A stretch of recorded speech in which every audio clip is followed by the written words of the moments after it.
Good evening. Welcome to another episode of 605 Pickleball Live. I'm your host, Rob Noonan. Down in the little corner there, it says Nooner. That's just been my nickname for pretty much my whole entire life. So anyone that knows me for a real long time knows that everyone can just call me Nooner and I'll answer to it. I have some really good guests tonight. I have Carolyn and Jonathan from Sioux City, Iowa, and we will be talking to them regarding their pickleball journey and what's going on in Sioux City. And they just had a indoor tournament a couple weeks ago.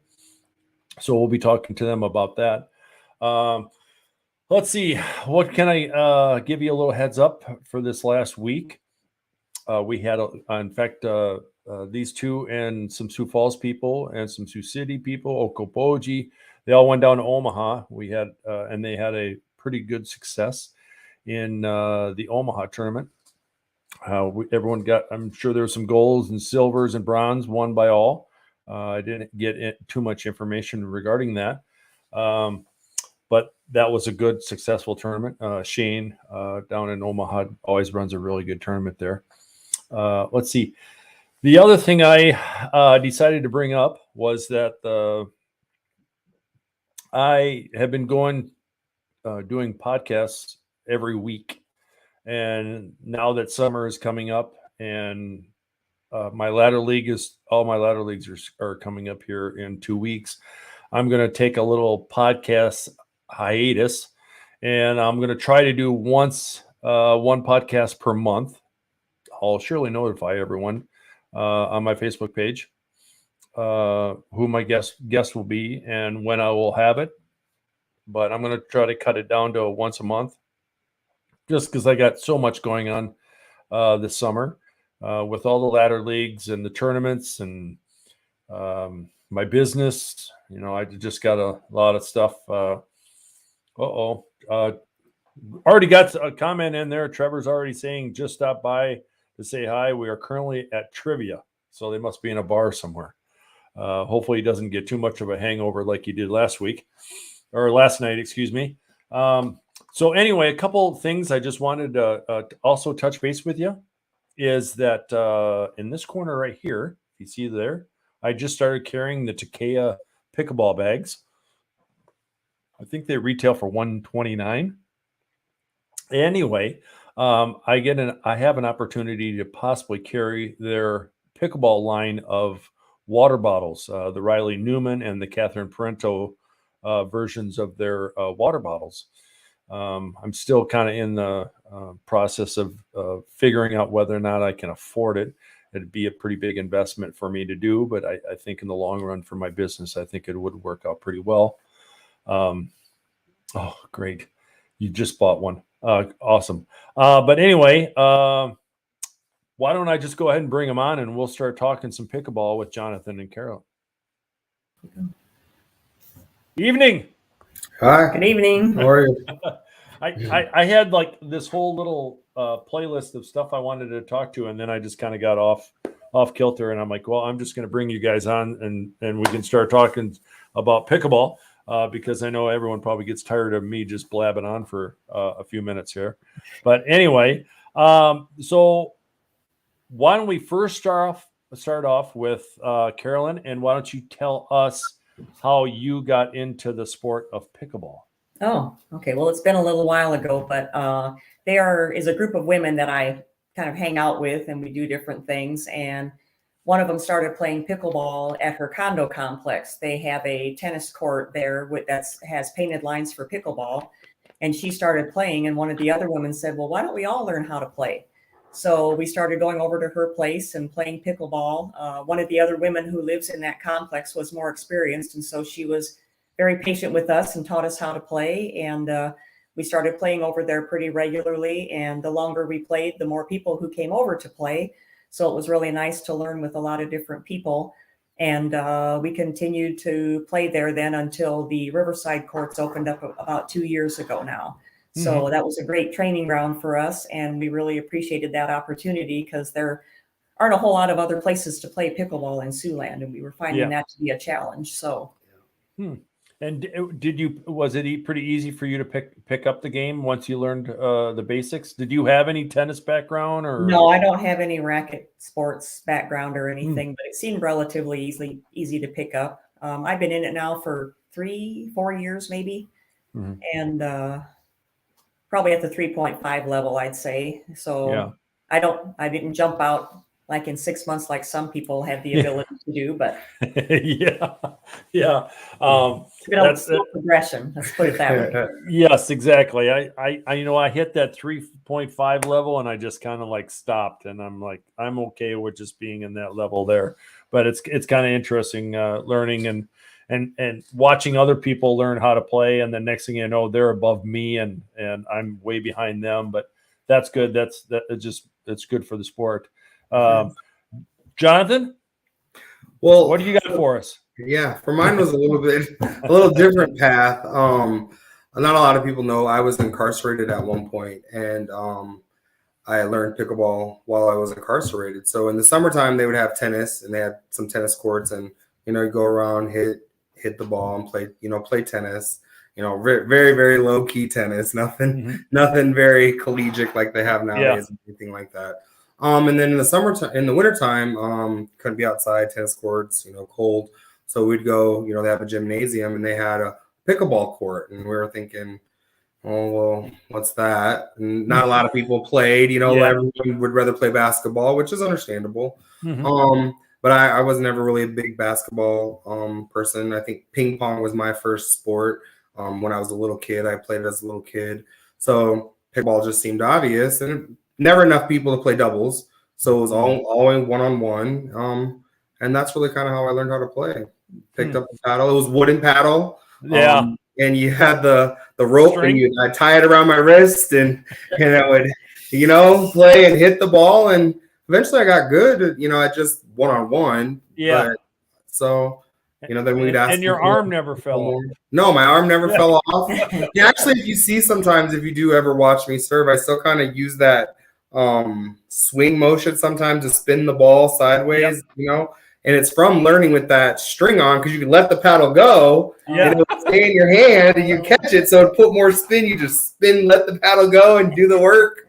I hit my head a couple times, but it was fun. So that's how it's always interesting when people say that they learn by swinging the wooden paddles, and I'm just like, oh my God, it's like swinging a skillet. It's so heavy. It is. There was actually a team this past weekend in Omaha. They must be tennis players from Lincoln, I think they said, but they had wooden paddles. And Matt said, watch her, she's good. And I was watching, I was like, she has a wooden paddle, how good she could be. He's like, just watch. And so I watched, and he's like, and I was like, wow, she is good. He's like, just thinking she had a real paddle in her hand. How could she exactly. be? Yeah. So and cool. What's interesting is those wooden paddles, actually the hitting surface is so much smaller. It is. And the handles are usually quite a bit longer. And it had a string on it for her wrist. She wasn't using it, but it had one. Wooden paddle club. Olivia said that she started off with a wooden paddle. That's the way you go. When you first learn it and you pick something up, why not? I started with the infamous striker paddle that from Walmart. Yeah, I think I got mine in Shields, but people say, when there's a beginger out there, if they're using a striker paddle. A striker. So, let's get it into it. Yeah, that or those $29 Franklin paddles that have my gosh, where it's wood and it's just got cheap plastic over the top of it. You see those? Every time I see those guys, I just want to let you know that thing's going to start falling apart real soon if you play with it for a very long time. So, so Carolyn, when did you get? Or I guess both of you guys could get this question, but how did you guys go about finding out places to play after you learned how to play in your separate spots? We struggled a little bit with finding indoor play. Outdoor play, there's like high school tennis courts, and a couple of them are marked off for pickleball at different locations. And there's some individuals who have courts. So we got by okay in the outdoors, but when cold weather came around, it was a real challenge. We were able to play like in college basketball courts, churches, gyms, things like that. But if anything else ever came up, pickleball was the first to get bumped. So we never had a consistent place to play. Right. And so, and it was, we could tell the sport was growing. We were finding out more people were playing. And so, Randy Hansen, I'm sure a lot of you know him, went down and talked to the city parks and rec director and said, hey, we love to find a place where we can have some dedicated pickleball courts so we don't always have to worry about getting bumped. And the director did some looking around, and he found this spot out at Riverside Park where our courts currently are. It was 5 tennis courts that had really fallen into disrepair, were not being used anymore. And so they put together a proposal initially and said, okay, it's going to cost this much. The city will pay for half, and private funding needs to pay for half. And I thought, I think that's something that the city should pay for. So we made calls to about, 20 to 25 communities in Iowa that had public dedicated pickleball courts, and found out in nearly every instance that the city had paid the total cost. Absolutely. So we took that back to the city council then and presented that information to them, and they came back and said, okay, we'll pay for it. Huh.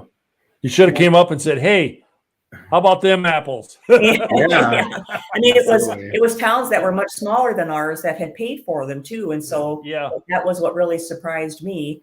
And it wasn't, it was like $125,000, not a big dollar cost when you think of a multi-million-dollar facility for youth or things like that, which are great things to have, but it was a very small cost. And so we're very grateful to the city for providing that to us. Yeah. So when you guys both started and your Sport of Pickleball, they didn't have a club there, right? When did the club start, or how did that go about?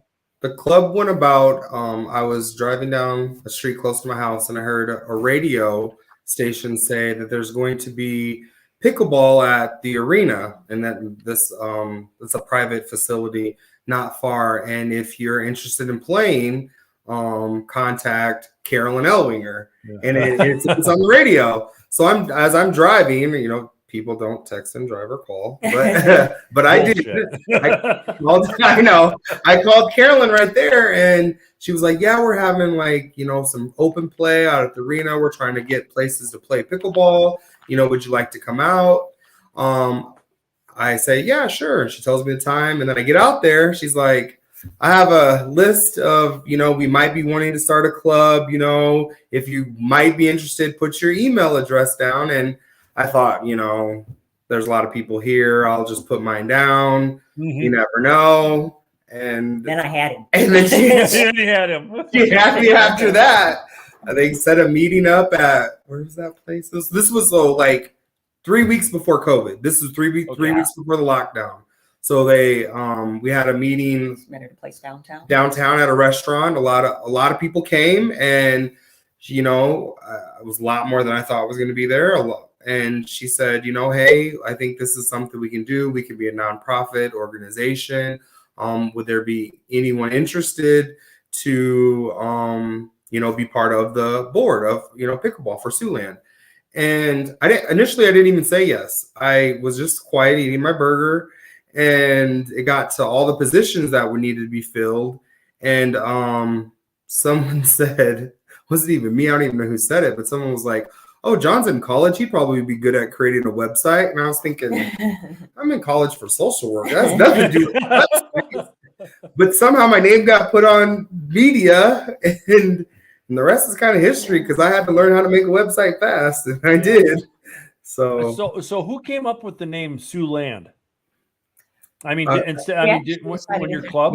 Yeah, we decided it that night. Actually, you didn't do Sioux City. You just wanted to do Siouxland. No, we didn't want to be strictly Sioux City. We wanted to be able to include the surrounding area, because we're right at the intersection of 3 states. Right. So we didn't want to be too confined. Just Sioux City, Iowa, because Siouxland is South Dakota, because there's North Sioux City, South Sioux City, and that's Nebraska and South Dakota. So we figured Siouxland is more inclusive, and that's why it kind of shows it on the thing. It shows all 3 of the states, not just Iowa. Yeah, even though we're located in Iowa. So very creative on such short notice. I know. So, how many different places are there to play in Sioux City as far as indoor is concerned? We have Yeah. our main place is the United Sports Academy, which I think have you been to? You might. Yeah, have the been. one that was Yeah, just in north North of the last place, Yep. right? Yeah. Yep. That's the last one. That's one's in North Sioux City. Yep. That then we have long lines downtown. Few churches. Few churches. 2 churches that are consistent. Mhm. Even give night play. And Community Center in Sergeant Bluff. the community center, Sergeant Bluff, And the Y in South Sioux. and the Y, and that's it. Pretty much Yeah. it. Yeah, that's it. And then as far as outdoor courts are concerned, you just have the one Yeah. that's in North Sioux City right now? Yeah, in Riverside. The In courts in Riverside. Riverside, Yeah. which is close to North Sioux City. Yeah. Yeah. There are another 5 or 6 courts up on the north side that they're planning on doing the same thing, hopefully within the next year. They're going to keep 2 of them as tennis courts and then convert the others into 8 to 10 pickleball courts. So Right. there'll be a second place for that then next year. Have you guys kind of went looking around? Is there other like parks and stuff like that have tennis courts that are just like falling apart and no one's using? Or are you guys pretty much set on just trying to find one little area and kind of keep it within that area? Oh, no, we certainly Right want now. to reach out if we can. Yeah. And there's some options available to us. And we don't have a committee formed like Sioux Falls does, but we're Right. certainly looking into our options either for brand new or resurfacing. Right. Yeah. And we're hoping, and we do a lot of the stuff that we do, like all the updates at the Riverside Park, the Siouxland Pickleball Association has paid for. So when you come down this summer for the tournament, plug tournament, now we have June 10th, 11th, and 12th. We have big awnings now that we paid for ourselves, windscreens that we paid for, tables that, and these are, that a private club is paying for and they're really now the cities. So we're really donating to the cities to, really spruce up their parks and give everyone opportunity. You don't have to be part of the Pickleball Association to come play. It's for anyone.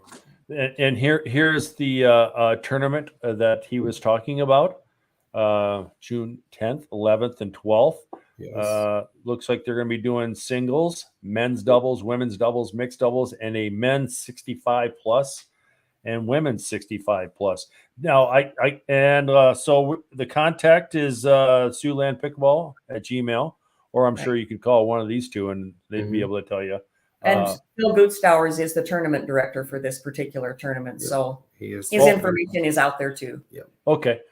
So tell me about how you guys decided that you're going to try to do a 65 plus and singles this year. Go ahead. Okay. Well, we're kind of, I think Sioux Falls, I do want to say this, and Carolyn and I talked about this before. I think Sioux Falls has really been inspirational when it comes to helping us grow as a community, as well as just giving us a roadmap to what they're doing when it comes to their association, but also with their players coming down. We've had a couple friendlies back and forth with just helping our players get better as the time grows. So I think that's kind of where we took the lead from.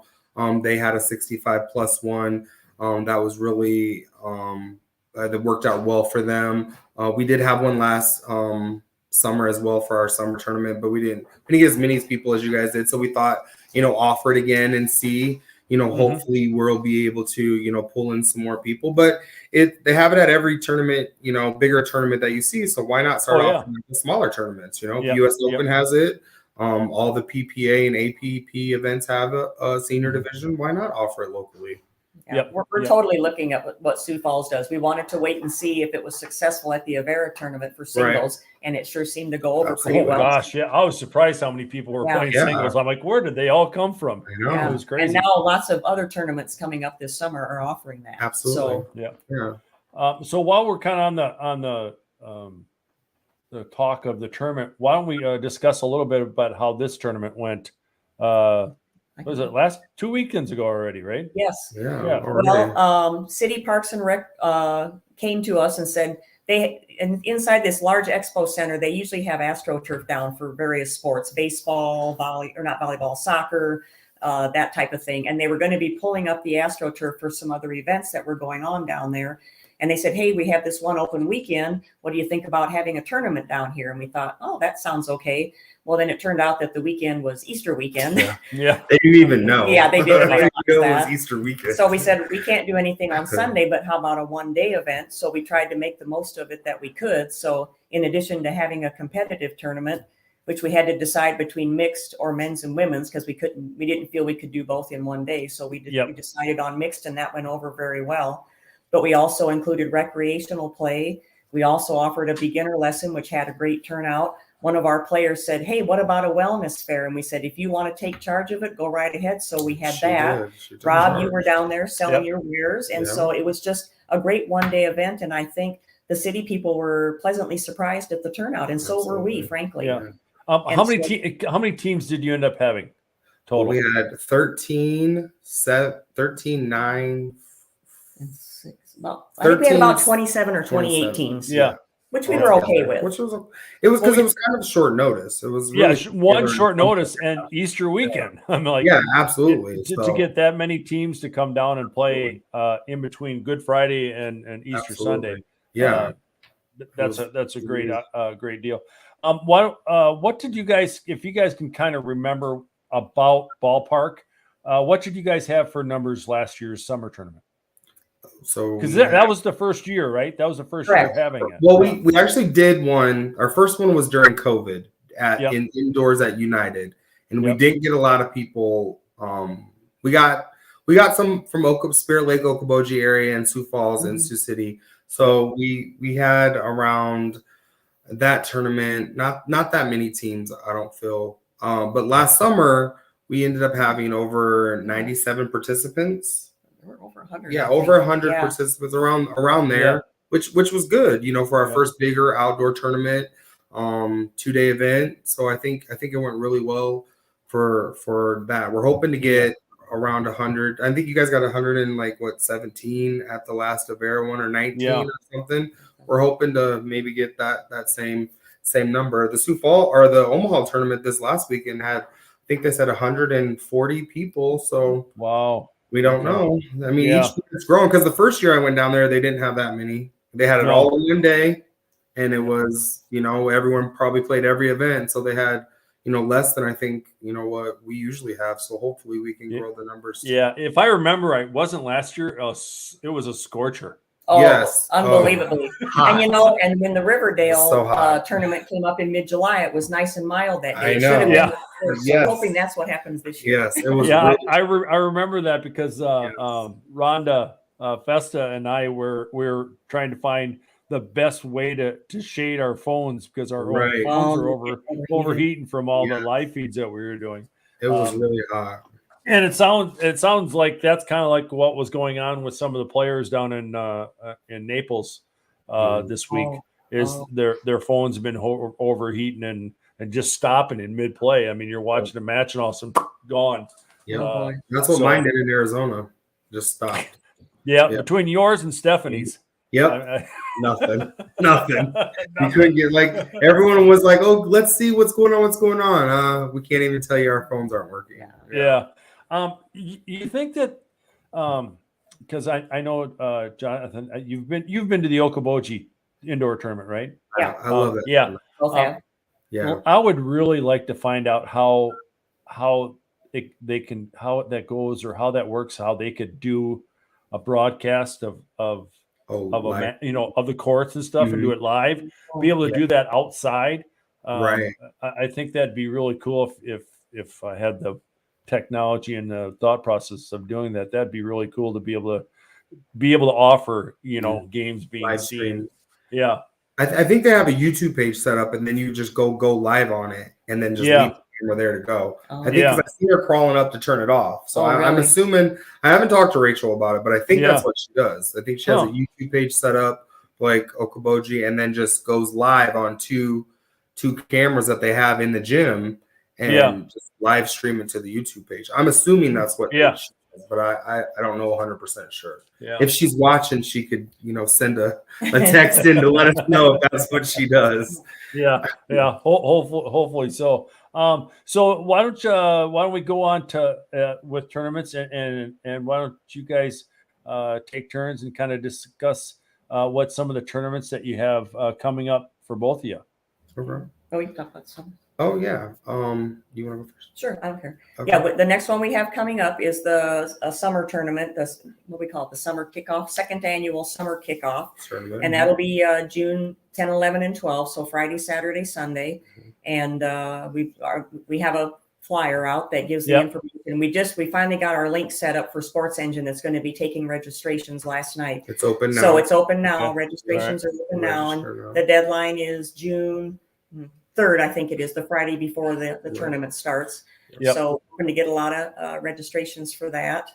And personally, we're playing in a tournament together this weekend in Lincoln. They have an in outdoor Lincoln. in Lincoln. Okay. They have just an a one day. Just a 1 day tournament. It's men's and women's in the morning, and then mixed in the morning, and then gender doubles in the afternoon. So we're gonna play that Sunday, just 1 day in Lincoln. So we plan on going to that. I think so far we've been in a tournament every month this year so far, Yes, haven't we? yes. Someone has pointed that out too. Retirement's Yes. great, let me tell you. Yeah, and I'm retired, so I don't know how I do it. So retirement's great, but yes, someone pointed It's out. interesting though, Jonathan, because how many times I've seen you at tournaments. I know. I'm like, everywhere. what kind of job do you have? You know, Exactly. Like, how are you? He's all over the I'm place, everywhere. yeah. I've been to Arizona twice this year. Yeah. Thanks, Stephanie. yeah.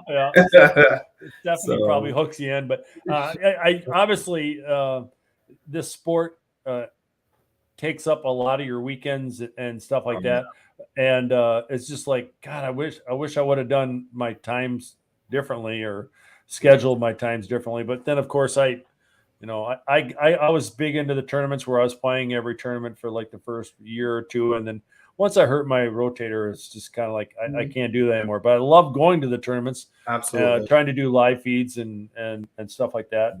Or if locally, if I can have my booth, I think I might be in a kind of a predicament because I think, I'm not for sure because I haven't done the dates yet, but I think the Okoboji tournament that they're going to have in June, that they want me to come down and do some live feeds and also have my store down there, is the same weekend. Yeah, I don't know. Is it the end of June or was it the third week in June? I can't remember them. Something after ours, though. Yeah, it's right. It's like 2 weeks after ours, so that has to be the end of June. Yeah, because Mary and I are going to run a tournament for the city of Del Rapids. Oh, nice. for Courier Days. Oh, wow. So they're going to have a 1 day tournament on a Saturday, and I think we're just doing a mixed tournament. It's going to be kind of like your guys' deal, Right. But they offered, or they asked if I would run the tournament for them, and it's going to be a pretty small tournament. I think we're limiting the number of people and everything like that because it's going to be an outdoor event, and they play on tennis courts where you can take a brand new pickleball and after one game, it looks like a shredded pickleball. Oh, The concrete is so rough, but they all have fun and you play with it. They go through a lot of pickleballs, that's for sure. But I think When that is might going to be, Rob? That's what if Mark Dennis was watching, I'd be able to ask him. Sometime But yeah, but it's during Quarry Days, which is Del Rapids, where they have all these events going on the whole weekend. Right. Okay. And we thought that would be the best time to introduce pickleball to the town. Absolutely. Sure. Absolutely. Everybody will be out for it. Yep. Exactly. So we thought that would be a good time to do that. And we have a small community, and we met one day and drank probably more beers than I probably have had in a month out there. But those guys are a good group of guys to talk pickleball with, that's for sure. But anyway, back to Sioux City. So you guys have a couple tournaments. Do you have any tournaments lined up? I'm guessing you're probably going to play the Sioux Falls one. Right. Yeah, that's in mid-July, so right? How do you guys find out about tournaments like in Lincoln and stuff like that? Is your group in touch with their group, or how you guys have with Sioux Falls? Right. Do you have that with Lincoln or with Omaha or I think it is about, because when you go to tournaments, it is about, the pickleball, but you create a lot of friends. So you become Facebook friends with a lot of people. And really, I think Patrick does a really good job on his Midwest posting tournaments. You learn a lot. And then I'm a part of the KC pickleball tournament, and the Minnesota one. So I personally am a part of that. So when I see that information, I try to share it amongst the people I know here in Sioux that play tournaments. And really word of mouth is kind of the best way that we hear about tournaments. I would say Brett's pretty good. Yeah, with the Brett, Sioux Falls site of listing all upcoming tournaments. I'll go out and look on that too. Yep. So I think that's really one of the best way to find out. I know a lot of people go to tournaments.com and just look up future tournaments. And then whatever is kind of closest to us, like, oh, here's a tournament here. So I think that's how we learned. The Lilies told us about the one in Lincoln coming up, but we wouldn't even have known about that. And I think she got that from tournaments.com. So is your club pretty much from now on? Are you guys going to post everything on the new pickleball tournaments website? Does that seem to work best, or is that a little spendy, isn't it? Well, we're not currently using that yet. We're not using it quite yet. We're still just doing it. So for this tournament, I will send it out to, I don't have, with Brett, he'll, take it from our page right away and share it on your guys' page. But there are some clubs, Okoboji, I think still I'll message. Usually Brandon is my go-to messenger. I always message Brandon, like, will you share this with your page? And he does. So usually just the connections that I made from playing in tournaments, those people, I will send it out individually to them, and they'll share it with their community of pickleball people. And that's how we usually get it spread, state to state. So a question that I always kind of ask each person, and this kind of goes off kilter from the subject that we're on, but I forgot because it's sitting right up here, and I forgot to ask it earlier. But after learning how to play, what was your first paddle that you remember playing with? Oh, I went with Paddle Tech. Yep. And one of my girlfriends that I started playing with had one, and I really liked what she had, so I ordered the same thing she had. So I went with Paddle Tech up until recently, and then for Christmas, one of my relatives got me a head paddle, which I hadn't been on my radar. But and it was on back order. I finally got it about late January, and I've been using it ever since. And she waited months for that. Yeah, I'm really happy with it, and so I've kind of switched over to head at this point. Yeah. The Paddle Tech one that I have seems a little heavy now. It's a gravity light. The head is a gravity light, so it's very lightweight, and it makes my Paddle Tech feel like it weighs a ton. So I'm just going to stick with the head for now and see where that takes me. Can you remember your first paddle, Jonathan? I do. It was actually a head paddle too, but it was the Head Radical Tour. And you don't really even see it a lot. I think Matt's female partner, Megan, shout out to Megan, she plays with it still. So it's the one with the red and then the white head logo, and it's blue. So that's the first paddle. Barb Sitzman, actually, I gave it to her when I went to Paddle Tech too. Yeah. Because of the hat you're wearing. I follow her more than anyone. So then I had to have her paddle. So that's what I currently play with now, is the Catherine Prento paddle. Yeah. Are you going to get her new one?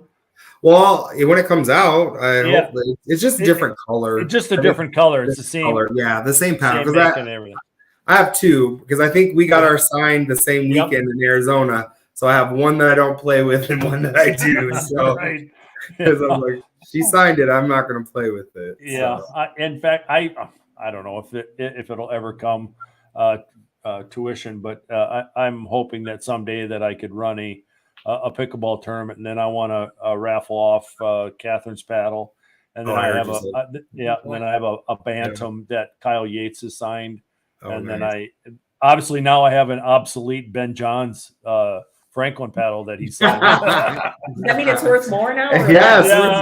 I don't know. I have a feeling it's gonna be worth less. I may have to buy his new paddle and have him sign it. Well, I've seen people playing with his new paddle in tournaments already. There was a guy I played this weekend was playing with Ben John's tournament. Brandon has it even. People are already buying it. So Well, Lucky to be Ben Johns. a young little guy that I met in Arizona. His name is Jack Pickleball, and he's 8 years old. I met him. And yep. And anyway, he's starting to swing that paddle now. Yes. So I'm like, oh gosh, and it's crazy because his favorite player is AJ Kohler. Oh. So I kind of assumed that he probably would have went with the Electra Me instead. Yeah. But yeah, that's something with signed paddles. I just can't see myself playing with Yeah, you know, just hang it up on the It's wall. Just sitting on the it's sitting on the TV. Yep. $180 sitting right up on my wall. Sitting there, exactly. I didn't even hit one ball with it. I just hopefully we retain its value. Hopefully. Yep. Nope. It is brand spanking new. So take a moment and kind of think for a second. How much do you feel pickleball has changed your life? Oh my gosh, tremendously. Oh my goodness. It's such a social sport, you know, and I bet I've made at least 200 new friends, if not more, since I started playing pickleball. And not only in Siouxland, but everywhere. I've got friends in Sioux Falls, up in Okoboji, down in Omaha, Council Bluffs, Kansas City.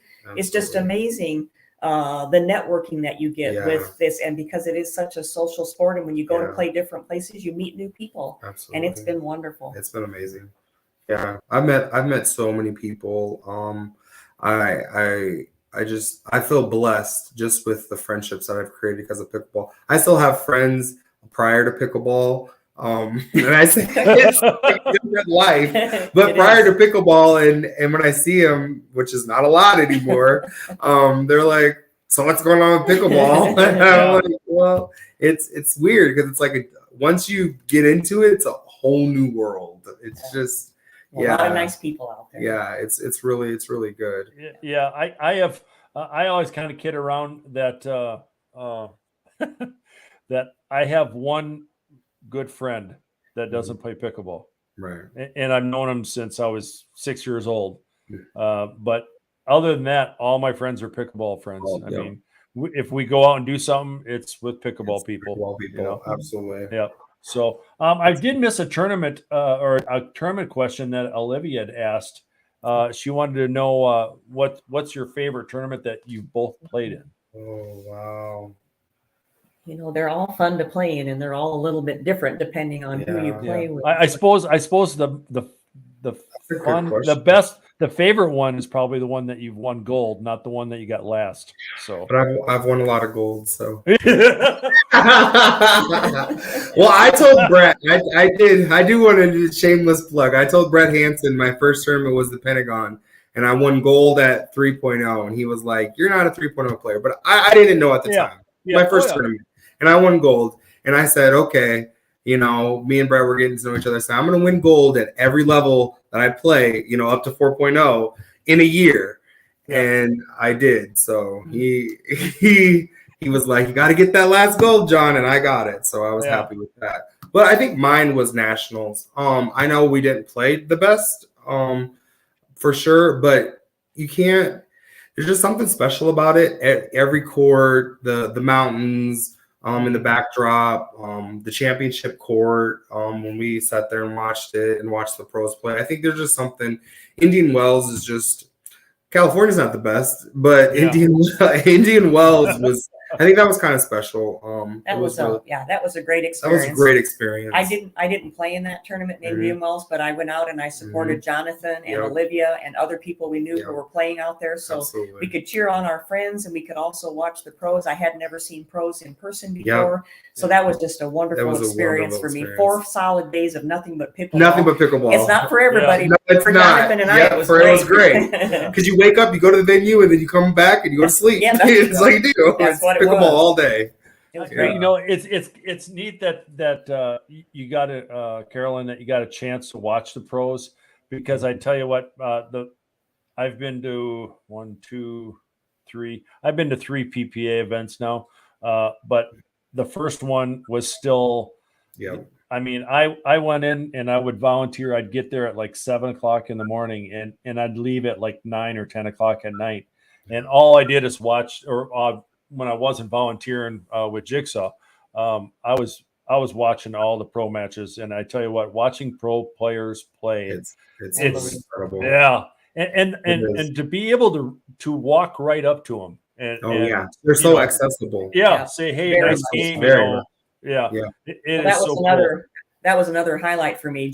Kevin and Jane Lilly were out there with us as well. Mhm. And Jane's goal was she took out a paddle that was all white, Yep. and she was determined to get as many signatures of pros that she could.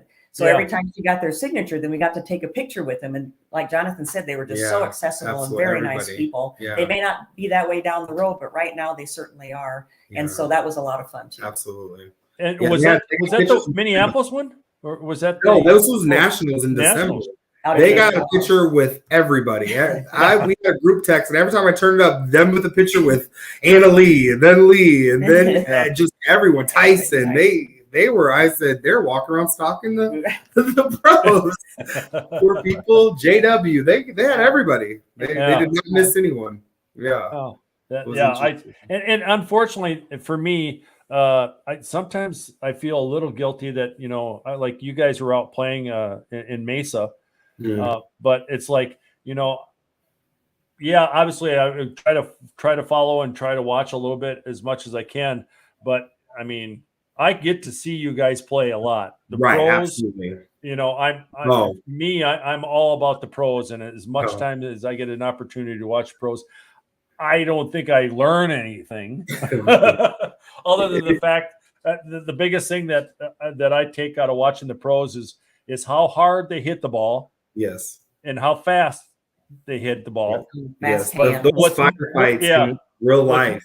Yeah. Oh. What's mind-boggling is they hit it back just as fast. Yep. Absolutely. And the hand speed. I always tell people if you get an opportunity to watch a pro match live, it's not even the same. Yeah.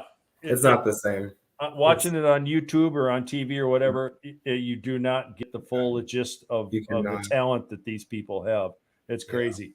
It's amazing because I know when in the Arizona tournament that you were talking about, we were watching, I think, Catherine and Jesse against the Waters, and that the Waters love to speed everything up, and it's the firefights that they were having. It was just like, you know what I mean? And then Catherine will try to reset it, and just be a perfect reset. It's amazing. It's nothing the same. You kind of catch your head going. Yeah, you can't keep up. I don't even know where the ball's at. Like, who won the point? It's great. Yeah. What do you guys? Where do you guys see you guys in 5 years? You think in 5 years you'll still be playing?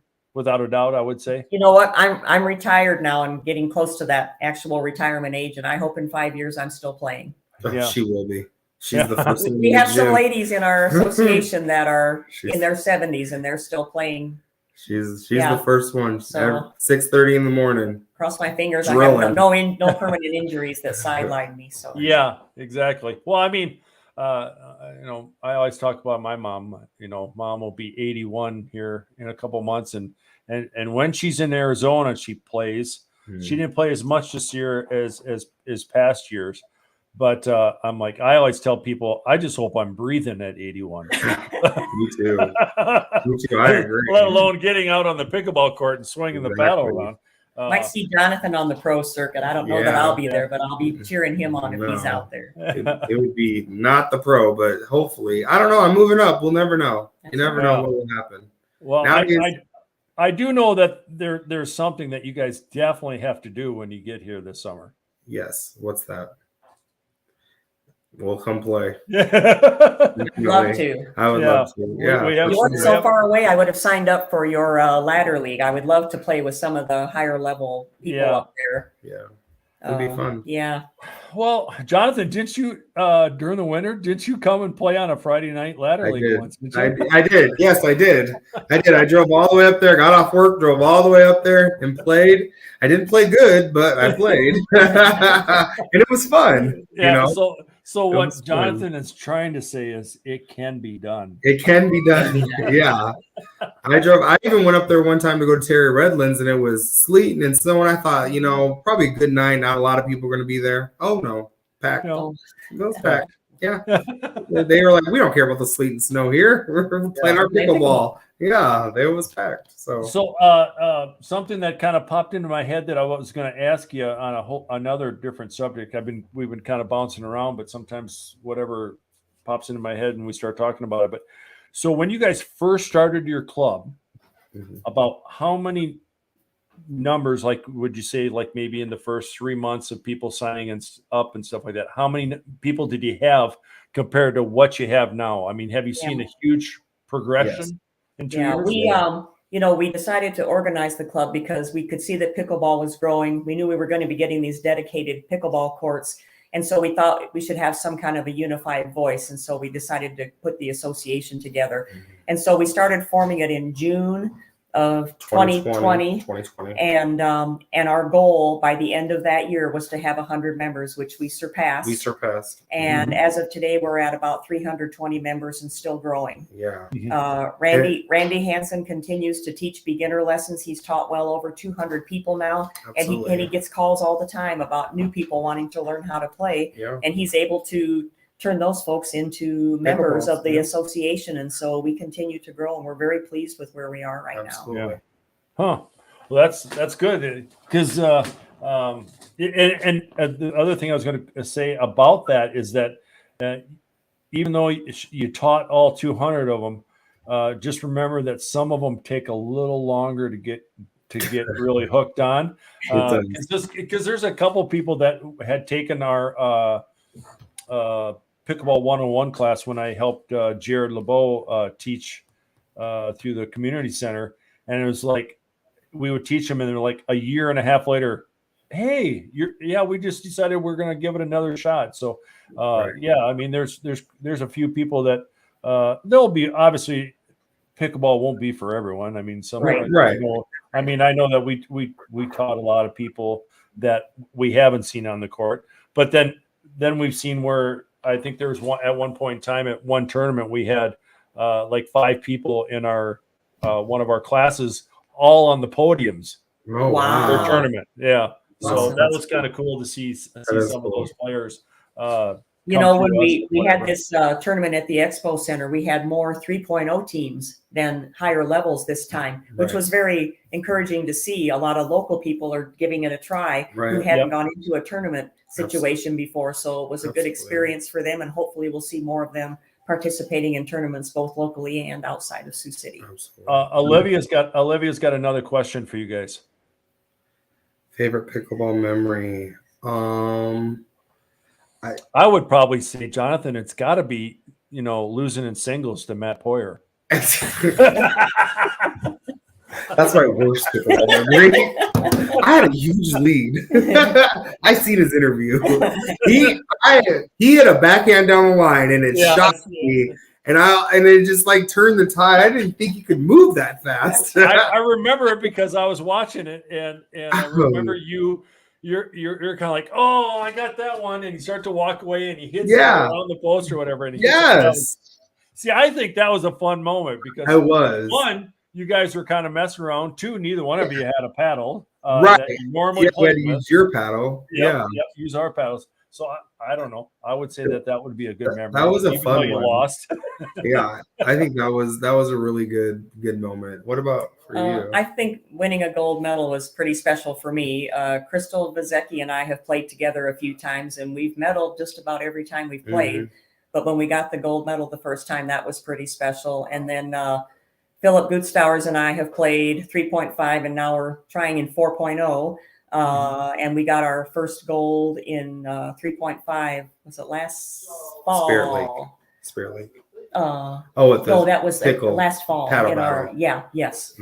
And so that was a pretty exciting time. So I think mine. I think I have 2. I have I think Olivia winning singles at nationals. Oh, that was amazing. That was amazing because it started during the day, so it started in the light, and then we ended up going all the way to dark. And she played tough matches, and it was just like we recorded the whole thing. And she was very nervous. She was very shaky. And I remember just sitting there pumping my chest like, breathe, breathe, breathe. And I couldn't clap. So I was trying to clap and pump my breath at the same time. I'll never forget that because she ended up winning the gold. And then we all got on the stand together with her. They let us all get on there. Yeah, that was amazing. Yeah, that was amazing. I'll never forget that. And I think with Stephanie, and even though we lost in the final in Arizona in February, I remember because I played with her a lot, and she's just usually cool as a cucumber. And she was very, jittery that day, and she just like butterflies, and just remember giving her a big hug, thinking, we got a silver medal. I was really happy with that, just to be able to support her and play with her. Yeah, it was good. Phil was saying that it was required a tough comeback in the semis. Did you have a tough semis match? Every team in that division was a battle, I'd say. Everybody was pretty evenly matched. So yeah, and it came down to the Lilies and us in the final match then. But they were all pretty challenging. So yeah. And we hadn't won a medal prior to that. So to go from that to winning gold was pretty special. Yeah, that was cool. Yeah. Yeah. Do you guys feel that down at Siouxland, do you feel like that you probably have more people in Siouxland that are rec players that are thinking about playing in the tournaments, or are they just happy they're just happy to play rec? Yeah. We've really tried to encourage them to try, just try out a tournament, see what you think. And at the Expo Center, we said, just come on down and watch, just so you can see what it's all about. Maybe that'll encourage them to give it a try. But a lot of our players, they're just rec players. They do it for the social aspect of it, and they're perfectly fine with that, and that's okay. Well, what is it? What'd she say? What about the crazy fan that caused you a technical? Not that. Yeah. Yeah, I'm trying to think. What crazy fan do we know? Yeah, that I've been to a lot of tournaments now that I think about it. So you've had a lot of different technicals? Is that what you're saying? Well, there was the language situation. Yes, the language, and I think when Danny was playing in the last one too, I got coaching. I got move away from the fence. I think we even got a meme. Did you see the meme that the PPA or the APA put up about us, Rob? No. Trevor sent it to us, and it's me standing there, and I'm for some reason I'm going like this, and you're standing next to me, and I don't know, it looks like I'm praying. So the photographer that they had going around took the picture. You're here, and I'm sitting here like this, and they captioned it, praying for his team to win. And put it on there. And I was thinking, my God. Yeah, and you're standing right next to me, just me and you, and I'm sitting there like this, like it really looks like I'm praying, so they caught that moment, and I was thinking, I was not praying. I wanted Danny to win, but I wasn't praying. But it was kind of funny, So the APA has it on their website, me and you. Oh, okay. I'm like this, so I can be a pouty, a little bit of a cusser. Yeah, I can be a little bit of cusser sometimes. I'm not the best. So back to Sioux City. What would you guys say? Is there anything that you guys would like to pursue in the next year or two that you haven't done yet? Or how about ladder leagues? You think ladder leagues are usually a good way to get people moving off the rec play into possibly kind of knowing what a tournament feels like is having a ladder league. So that you bring that up, we actually have one starting the 16th. We're in the process of getting that going. Thanks to Mike Thielen, I reached out to him since I'll be running the ladder league. And he gave me a lot of helpful advice, a lot of tips on really how to run it and what to do. So we are actually starting the ladder league. We're going to do the first one starting the 16th, running 6 weeks. And then if we get enough interest, we'll do another one. And then I was talking to a couple of our members in Omaha this weekend, female members, and I think we have enough numbers. We have more female players than we do male players. So I think we might do a female ladder league as well this summer. So I think that's we are going to do that, and it is coming up in the near future. So I think hopefully that'll help them maybe break that tournament barrier and get them to play and just to help our club improve. We have a lot of numbers, we have a lot of rec players, but there's a lot of people in our club who want to get better, who want to play tournaments, and who want to, raise their level, whether they go from 3.0 to 3.5 or to 4.0 or, and help them get, better playing. Even if it is socially, you still want to win. People are competitive in nature. Yeah. So, even if it's four girls and they're having a lunchtime, there's one that really wants to win. She's like, I love you ladies, but bam, bam, bam. So once again, we're following Sioux Falls. Yeah. And that has worked very successfully for you. And so we're ready to give that a try. And so we'll be playing on the outdoor courts at Riverside for that. Yeah. So thanks to Mike for giving me the guide and really the roadmap on how to put it together and run a successful one, and hopefully it is successful. And if you need a printout, I'm sure he's probably already told you, he's got like a perfect setup for the sheets and everything like that. Yeah, we talked about it today. Yeah. So because he's handing the advanced league over. Like last year he ran the advanced league, and now I'm going to be taking it over, and I'm said I want all your sheets that you have. Absolutely. Because I got to keep track of three leagues. Actually, I have a Thursday night ladder league, but it's more of a laid back. It's all the 3.0 women. It's usually like Amy and Mary and their group, and they kind of have a setup where they get out there and play some. So I that's the only night where I'm worried, because sometimes all 10 of them show up at once. Oh. And wow. So I got 10 cars in the backyard going, how am I going to maneuver parking? Right. But for the most part. So, is there anything else that you guys can think of that I didn't ask that we should talk about? I would just like to add, I really appreciate the relationship we have with the Sioux Falls pickleball community. They have been there for us since the start. When we had our very first, we decided to have a clinic to see how many people would show up. I contacted Larry Plucker, who was president at the time, and he and 7 other guys came down and put on a clinic for over 60 people, which we were amazed that there were that many who signed up. It was very successful, and that kind of started things going. When we started to get organized into an association, I was able to reach out to Mike and to Mike Thielen and to others to get information from them, so we didn't have to recreate the wheel. And I really appreciated him sharing that information. Jonathan and I have both had opportunities to play with people from Sioux Falls. We've had some friendly games with Sioux Falls folks, and we just really appreciate that relationship. Absolutely. And we hope that will continue. Absolutely.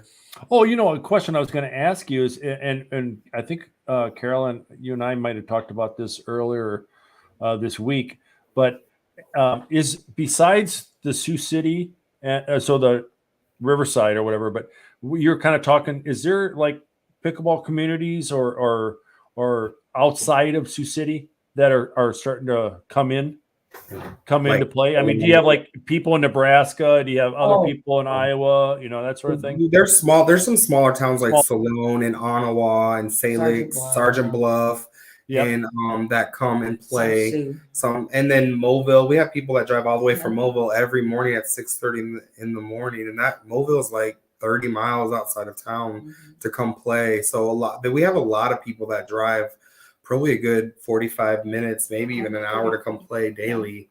Yeah. So now are some of those communities, they just don't have they don't have courts. They don't have courts. They have a couple of outdoor courts, but they don't have any indoor. And so during the winter months, especially, we're just really challenged to find places to play. For those people who are retired or who can play during the day, it's not an issue. They can play at USA or downtown at long lines. But if working people have a real struggle, trying to find places to play. So we're working on that. Yeah. Phil had a question that he wanted to find out. So I'm guessing this is more towards Jonathan, so he knows what to look for when he has to play you next. I'm guessing. Well, checking me out. On my YouTube page and watch all my videos. I think one particular shot, and I got this from this weekend playing at the highest level I played at, and I think I did good, is the drop down the line to the backhand. And I kept saying, drop it down the line, drop it down the line. And I felt like, what does he keep? Is he talking English? I don't understand what he's saying. My mind wasn't computing. And then he's like, drop the ball to his backhand down the line. And I was like, oh, okay. That's what you mean. Okay, I gotcha. And it's not really a shot that I practice a lot. It's mostly you want to go cross court.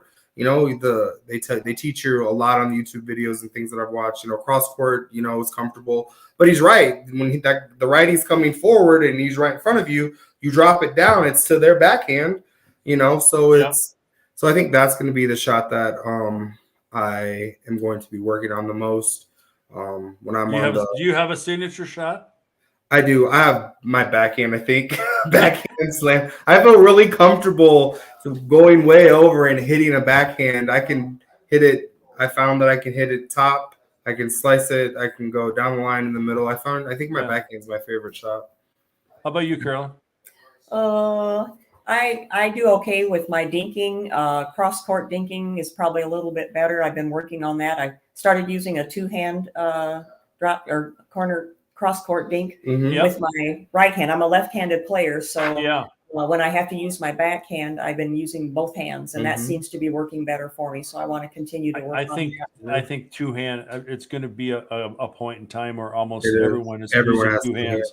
Yeah, because there's just so many people with tennis backgrounds. Absolutely. And I think you're slowly but surely going to start finding more and more paddle companies making more and more paddles with a little longer handle. Sure. Like the new Gearbox CX paddles, they have all elongated handles, even on the smaller head. Usually you just see a longer handle with the elongated paddle, like the Catherine Parental paddle. Yep. But the Gearbox ones, even with the shorter, more traditional face on the paddle, the handle is longer. You can put two hands on it easily. So yeah, I think they'll start doing that, and the backhands are definitely something that everyone. I personally, like I said, I don't play enough to really have to work on anything because I just get out there and take up space. But I've seen you play. It's more than just taking up space. Good try. Yeah, but I don't play enough. I'm humble. My biggest problem, and probably people don't like, is that I don't have any patience. Yeah. I have cement feet.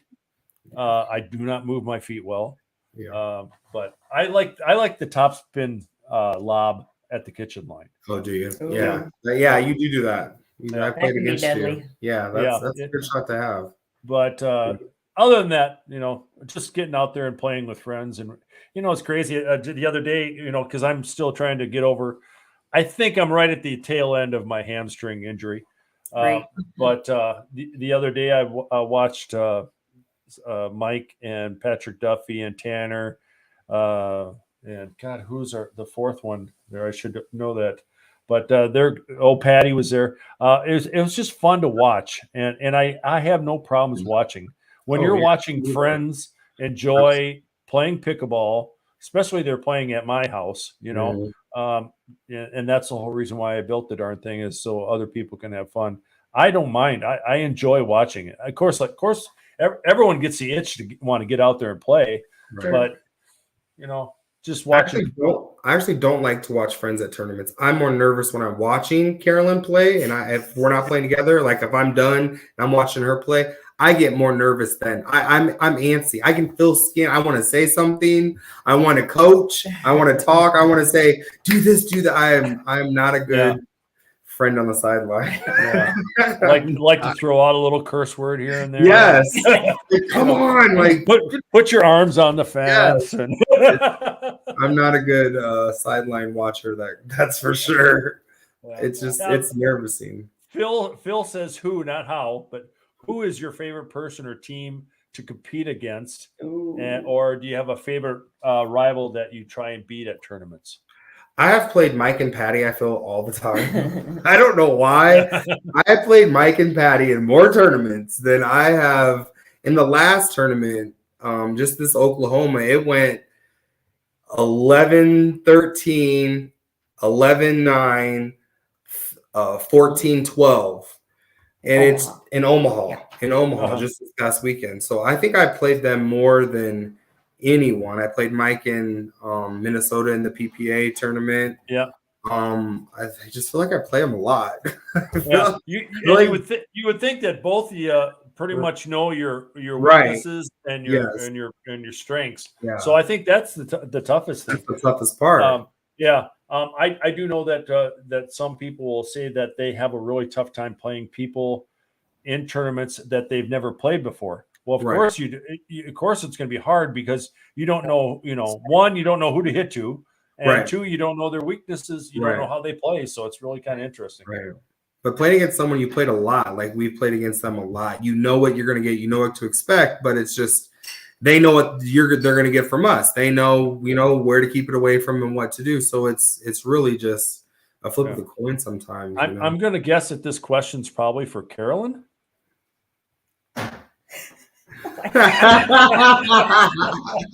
No, it's actually Jonathan. No.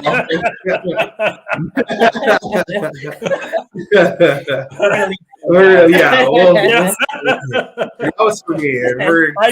I had a feeling it was for you, Jonathan, but I thought, well, we'll throw Carolyn in there and see what her response is. So, right. It was funny. But, all right. Well, hey, I'm going to wrap it up here. I'm already past my hour length, but I just want to, that's what's crazy is an hour goes by quick when you're sitting around talking pickleball.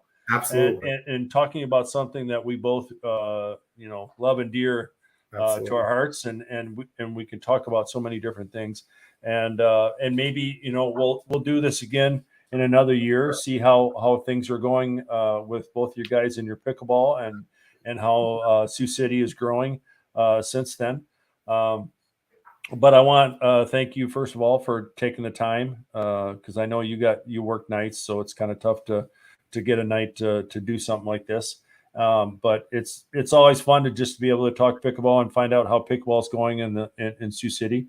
And obviously, most of us that go to Sioux City quite a bit for your guys' events, we already kind of know how much it's growing. But hopefully, we get an opportunity to have other people. Hopefully, you guys will share this interview, and maybe they'll be able to share it to somebody else, and maybe you guys can get some more people. I don't know. Yeah, for sure. Let's hope. Well, thank you for the opportunity to be on your program. Absolutely. We appreciate it. Enjoyed sharing this information with you, and let people get an inside look at what's going on here in Siouxland. So thank you. I'm starting to find out podcasts are just my way of getting an hour to sit around and talk pickleball with people. It's smart.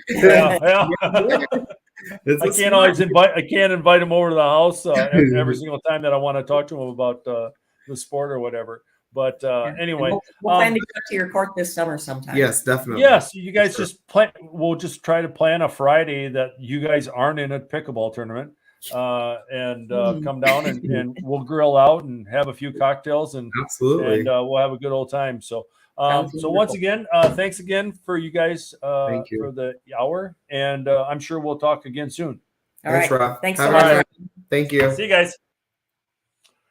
Well, there was another great episode. It was. I'm kind of bummed that this is gonna kind of take a little break here. But if you guys weren't with me at the beginning, I've kind of decided that I'm going to take a little hiatus from the podcasts, mainly because summertime's coming, and even though you can't tell from the weather outside, with all this wind and the cold temperatures. But more people are getting outside, doing more activities. And so I think I'm probably going to do one podcast a month instead of doing 4 podcasts a month. But I'm definitely going to try to slow it down, and I'll surely advertise on my page and on my Pickleball Works page on when the next podcast is and who it'll be. And hopefully you guys all join in and watch and throw in some questions, make some comments. We'll throw them on air.